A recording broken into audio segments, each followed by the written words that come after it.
Okay, so we're going to take a look at titrations one more time, a little bit more detail this time. So let's take a look. So when doing a titration, right, the goal is to stop the addition of the titrant when the equivalence point has been reached.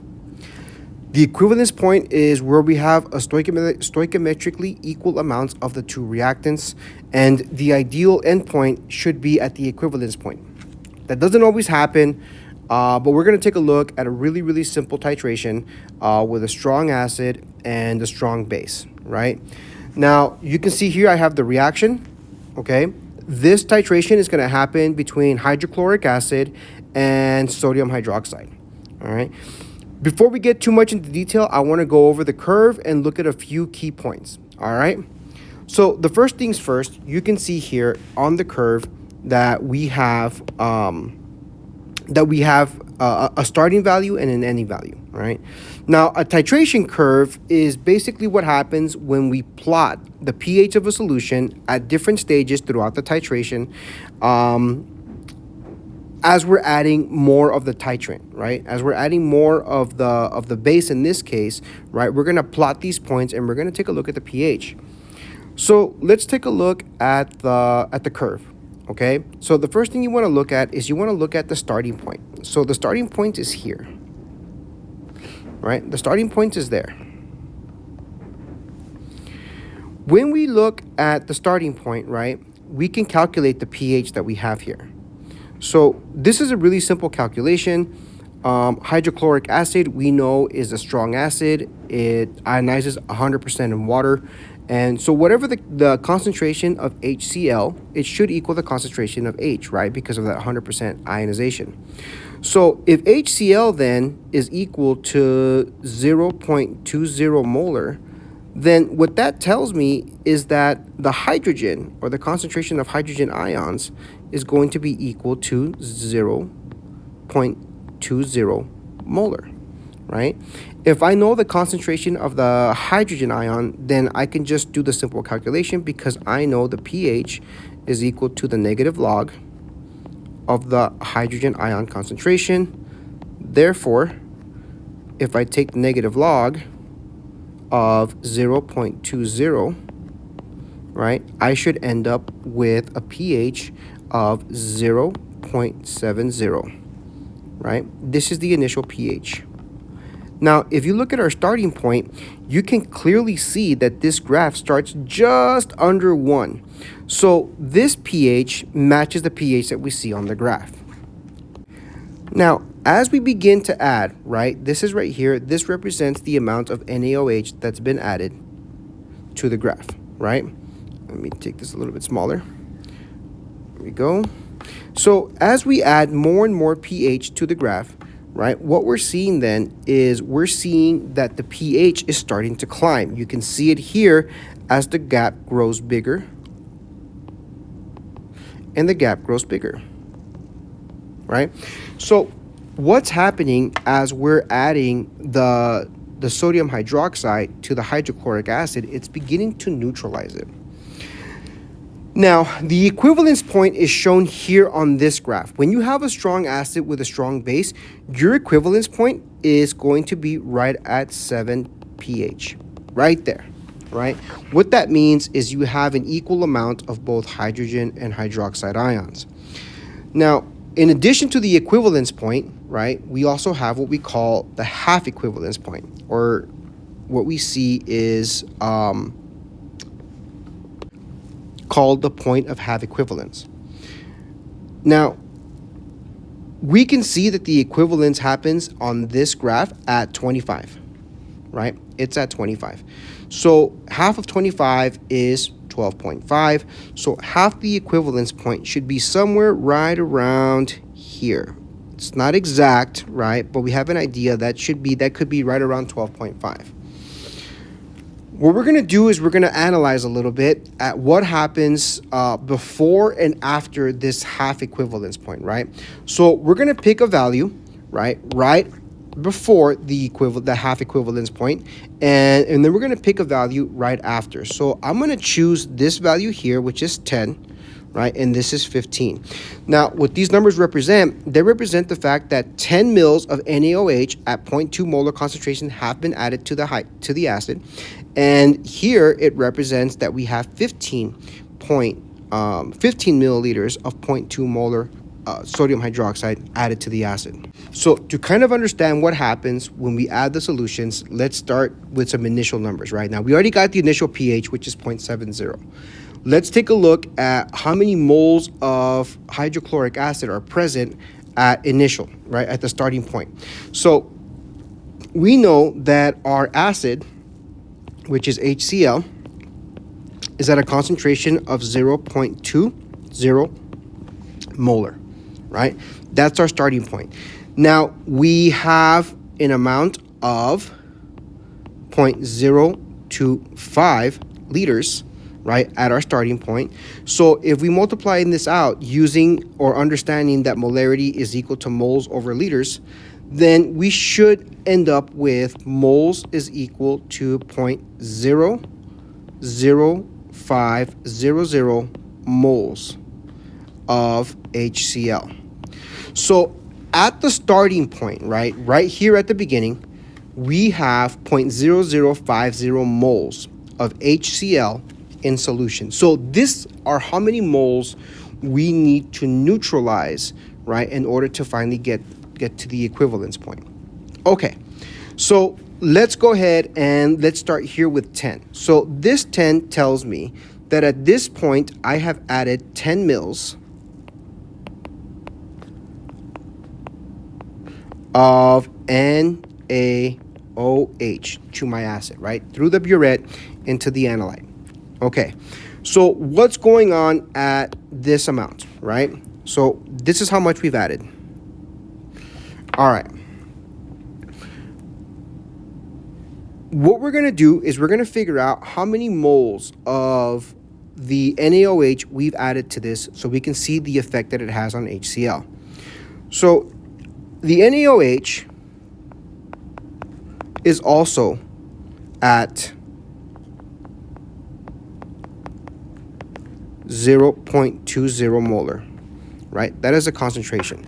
So if we've added 10 mils, and I know that molarity is equal to moles over liters, then what's happening here is we're going to figure out how many moles that is.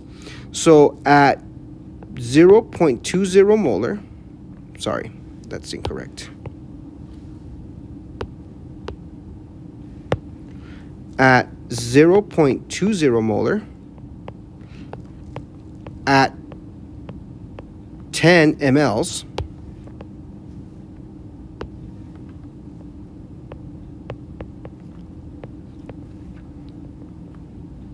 right, or 0.010 liters, we have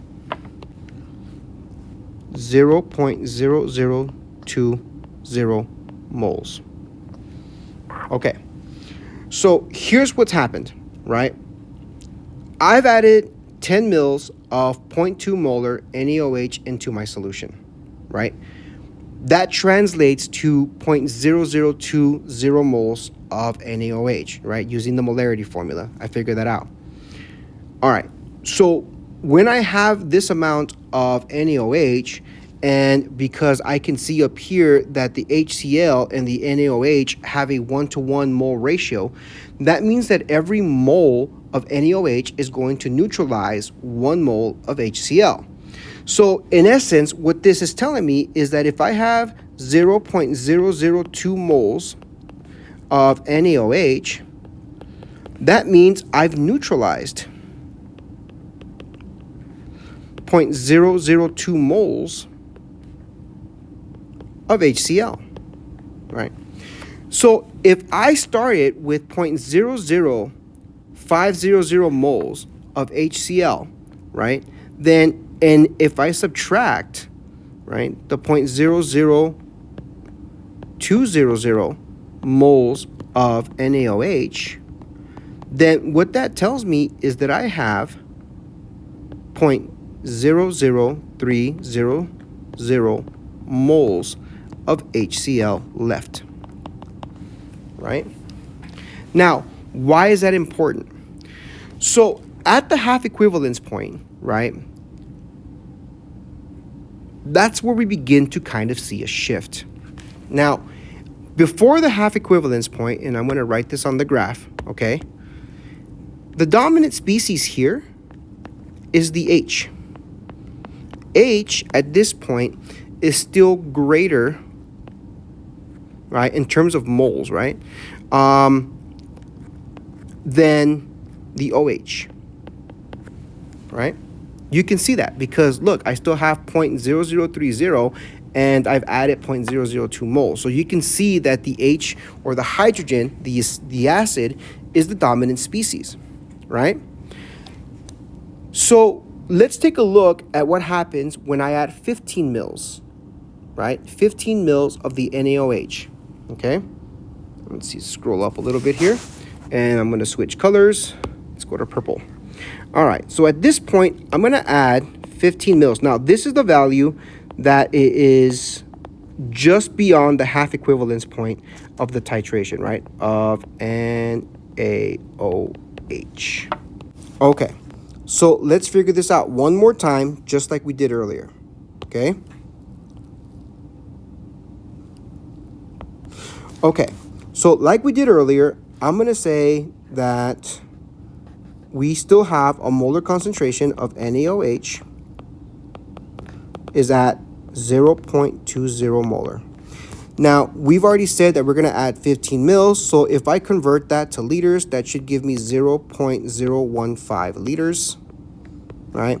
And if I multiply these out according to the molarity formula, I'm going to end up with 0.0030 moles of NaOH that have been added to the solution at this point, right? Okay, so let's take a look. If we said earlier that the HCl initial concentration was 0.00500 moles of HCl that were in solution, right? And from there, I added 0.003 moles of NaOH. What that tells me is that those 0.003 moles of NaOH have neutralized 0.0030 moles of hydrochloric acid. So how much acid is left? Well, it's here, right?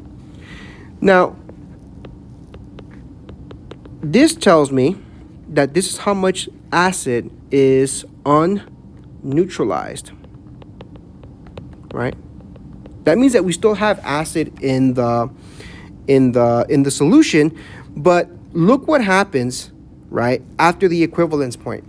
Before the equivalence point, we still had a majority HCl, or H ions, in solution. After the half equivalence point, you can see that of the 50 original, only 20 are left, and we've added this much NaOH. So after the equivalence point, we begin to see that the OH becomes the dominant species, right?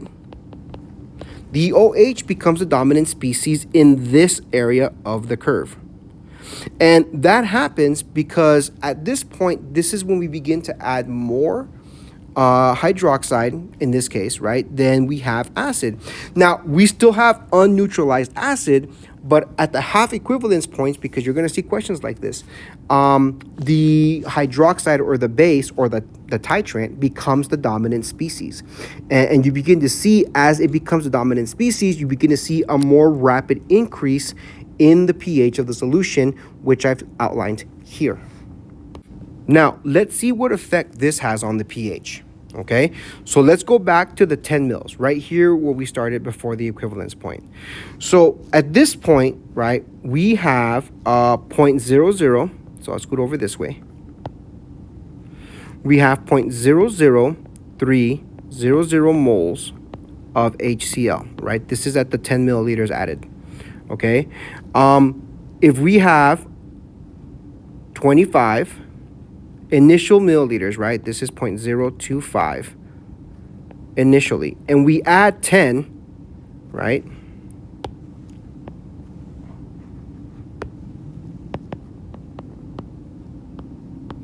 This is where we end up. We end up with 0.00300 moles, divided by 0.0035 liters, right?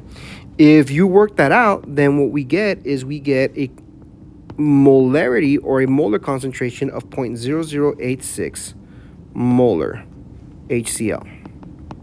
Now, we said earlier that HCl is equal to H because it ionizes 100%. Therefore, if I want to get the pH, I just have to take the negative log of 0.086. Okay? Calculating that out, I end up with a pH that is equal to 1.07. Now, based on this pH, and we can verify here in the graph, that's about where it's at, right? If you can see it here, 1.07. That's still pretty acidic. So that's what happens to the pH as we add the first 10 milliliters of the sodium hydroxide. Let's calculate the pH for the other one, right? Now at 15 milliliters. So what does that do to our pH? So we already said that if you add the pH, where we're going to end up at 0.002 moles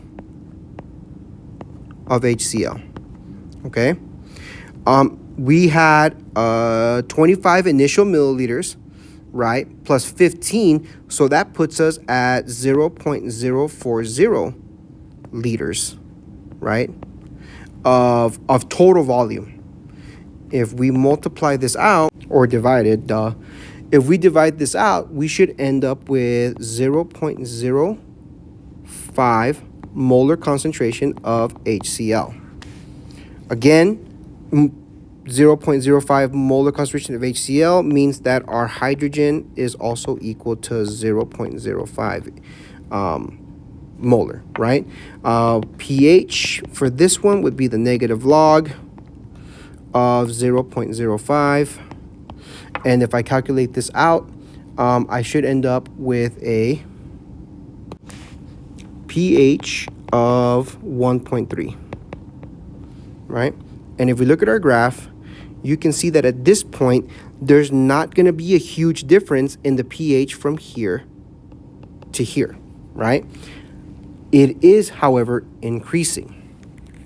Okay, so we can kind of get an idea of what the graph is doing, how we calculate the pH, how the pH changes over the course of this plot, right? So now what we're going to focus on this part here, which is the equivalence point, all right? So on our graph, we can see that the equivalence point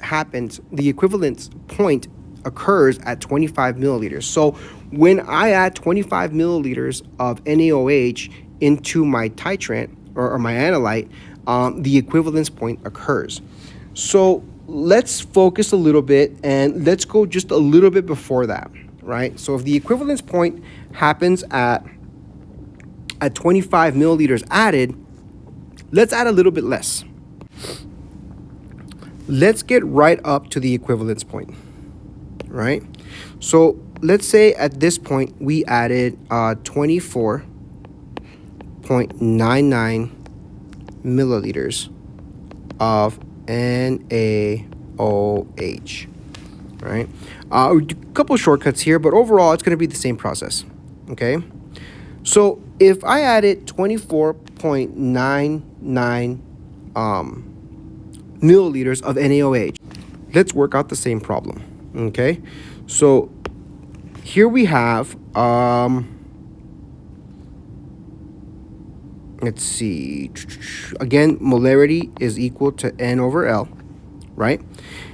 We're going to take a look at the molarity. It's still the same, 0.20 molar, right? And I'm going to multiply that by the amount of NaOH that I've added at this point. So in this case, it's going to be 0.02499 liters, right? That gives me 0.004998 moles of NaOH. Now, if I compare that to the original starting concentration of the hydrochloric acid, right, then here's where I'm at. I end up at 0.000002 moles of HCl that have yet to be neutralized, right? Not neutralized. All right. Now, if we take these, which I'm going to write now in scientific notation, right, moles of HCl, I'm going to take that by the total amounts of solution. Now, at this point, the solution is 25 plus 24.99, right? That leaves me at 49.99 milliliters. If I was to write that in liters, then it would be 0.0499 liters. Yes? 9. Okay. If I take this and calculate the molarity, I end up at 4.0 times 10 to the negative 5 molar concentration. Okay. Once again, if I take the negative log, okay, I'm going to end up with a pH of 4.397 or 4.40 is my pH. Okay. So right before the equivalence point, right, and this is only 0.01 milliliters away, we're still sitting at a pH of right around 4 point something. So we're still quite a bit of ways. So 4.40, you're talking about right here, right? This represents the difference of 0.01 mLs, right? When you add that 0.01 mLs and you get exactly to 50, you're going to end up right here at that equivalence point, right? Which makes sense because if you're neutralizing an acid, all you're doing is producing a salt. Remember that in a neutralization reaction, we're producing a salt and a water. A salt and a water are not going to be acidic or basic. They're going to be neutral. So it makes sense that the equivalence point for a strong acid and a strong base is right at 7 pH. But look at the difference that 0.01 milliliters makes in terms of the pH, right? So if it has that much of an effect, right, on the underside, what would be the effect of adding 0.01 milliliters on the other side? Now, we can try this and see if this works, right? The difference between the equivalence point is 7. This is at the equivalence point minus 4.40. So we have a pH difference of 2.6, right? So theoretically, right, if I was to add 0.01 more, right, milliliters of NaOH, because now the solution is becoming basic, then I should end up at about 9.6 pH, right, if I go 0.01 over. So let's test our theory, right? We're going to do the same thing, all right? Except now what we're going to do is we're going to add what we said earlier, which was the 25.01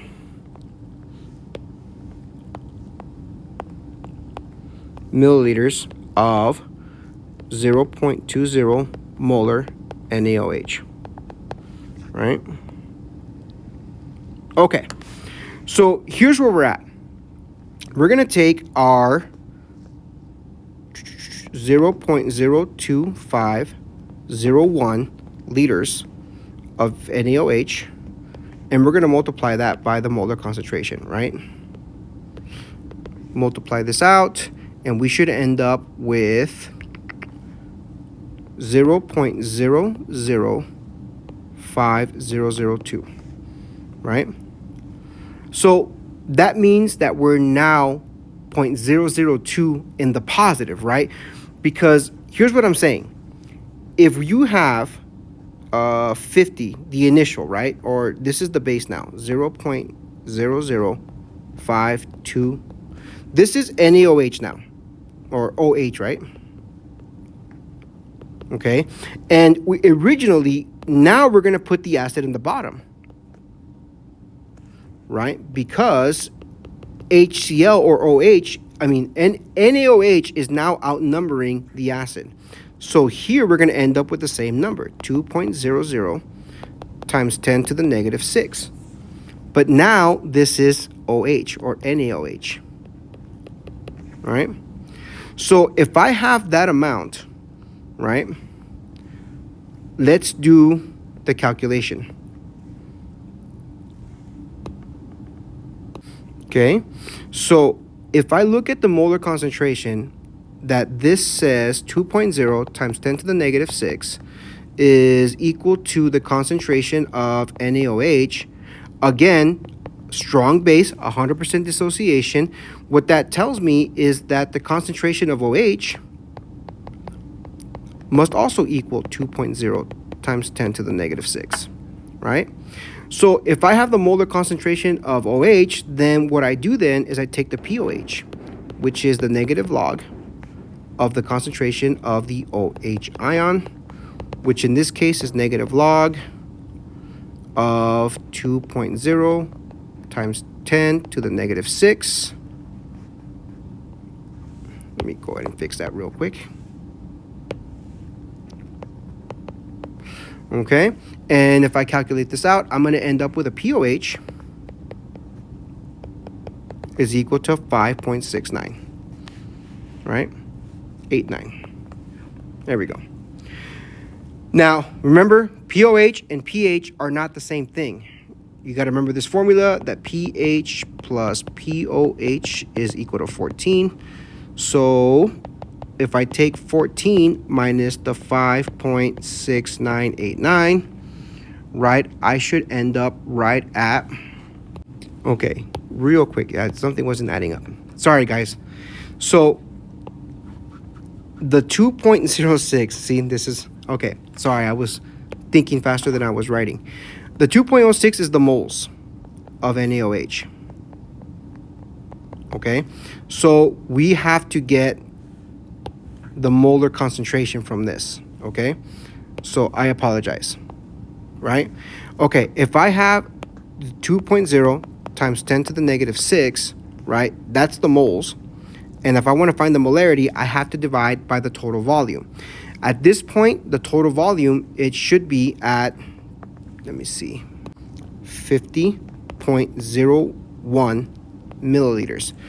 Remember that we had 25 initial milliliters of the acid. We added 25.01 of the base.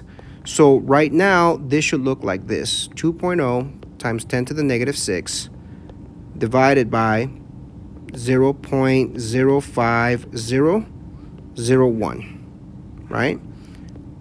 There we go. I apologize for that, guys. It's late. I'm still at work. Exponent negative 6. That gives me a molar concentration of 3.9 9 times 10 to the negative 5. This is my molar concentration. Okay, now that I have my molar concentration, if I take the POH as the negative log of 3.5 or 9,